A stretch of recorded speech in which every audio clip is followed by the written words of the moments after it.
ഈ വീഡിയോ റിലേഷൻഷിപ്പിൽ ഇരിക്കുന്ന പെൺകുട്ടികൾക്കും വേണ്ടിയിട്ടുള്ളതാണ്. ഈ രണ്ട് ജെൻഡേഴ്സും പ്രോബ്ലത്തിനെ ഹാൻഡിൽ ചെയ്യുന്ന രീതികൾ വളരെ ഡിഫറെൻ്റ് ആണ്.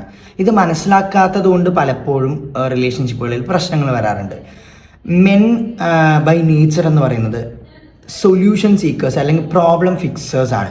ഒരു പ്രശ്നം വരുന്ന സമയത്ത് ആ പ്രോബ്ലം എങ്ങനെ ഫിക്സ് ചെയ്തിട്ട് അത് സോൾവ് ചെയ്ത് മുന്നോട്ട് പോകാം എന്നുള്ളതാണ് ആൺകുട്ടികൾ അല്ലെങ്കിൽ പുരുഷന്മാർ ചിന്തിക്കുന്നത്. കാരണം എന്താണെന്ന് വെച്ച് കഴിഞ്ഞാൽ അവർക്ക് ഒരുപാട് റെസ്പോൺസിബിലിറ്റീസ്, ഒരുപാട് പ്രോബ്ലംസ് ഉണ്ട്. അപ്പോൾ ഇനിയൊന്നും ഒരു വള്ളിയെടുത്ത് തലയിൽ വയ്ക്കാൻ വയ്യാത്തതുകൊണ്ട് അത് എങ്ങനെ സോൾവ് ചെയ്യാം എന്നുള്ള രീതിയിലാണ് ആണുങ്ങൾ ചിന്തിക്കുന്നുണ്ടാവുക. പക്ഷേ പെൺകുട്ടികൾ എന്ന് പറഞ്ഞാൽ ഇമോഷണലി അങ്ങനെയല്ല. അവർ ആൺകുട്ടികളോടൊരു പ്രശ്നം പറയുന്ന സമയത്ത് ആക്ച്വലി അവർക്ക് സൊല്യൂഷൻ ആവശ്യമൊന്നുമില്ല. അവർക്കത് കേൾക്കാൻ ഒരാൾ വരും. ചിലപ്പോൾ ആമ്പിളേർ പറയുന്നത് ഇങ്ങനെ ചെയ്താൽ സെറ്റാവില്ലേ, പിന്നെ എന്താ അവിടെ ഇഷ്യൂ എന്നായിരിക്കും. പക്ഷെ അവർക്ക് വേണ്ടത് അതല്ല.